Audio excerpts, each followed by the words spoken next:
Jeg vil med denne video vise, hvordan man kan ved hjælp af digital opsnøring fremstille profiler i værkstedet.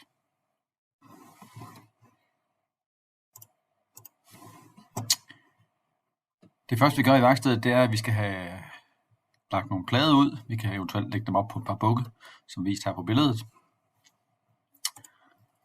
På pladen skal vi have lavet en linje, som er overkant spær eller overkant kel. Når linjen er lavet, så er vi klar til at sætte vores knudepunkter på, som vi har printet fra det digitale tegneprogram. Den gennemgik jeg med jer før, men den er her, hvor vi har taget vores kel eller vores spær og lagt ud på papir heroppe og printet. Og det er vigtigt, at vi også kender længden her, så det skal vi have med på en arbejdstegning ude i værkstedet. Så nu kan jeg tage og målsætte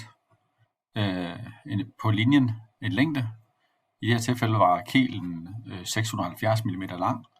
Så sætter jeg et punkt her og et punkt her. Jeg sætter papiret på, og det kan være en fordel at skære et lille hul i papiret, for så kan jeg se præcis, hvor mit mål er henne. Når jeg har gjort det, så kan jeg tape papiret, og så kan jeg lægge reklen på, og så er jeg klar til selve tilridsningen. Det gør vi hjælp af en vinkel, som altid skal sættes vinkelret på linjen, jeg skal køre op.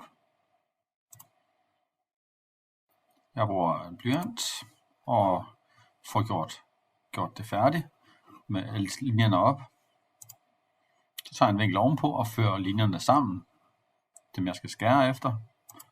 Og det gør jeg så også på hele træet. Og når jeg er færdig med det, så er jeg klar til at gå i gang med at bruge mit værktøj til at skære de enkelte snit. Yes, det var en kort video omkring digital opsnøring, fremstilling af profiler i værkstedet.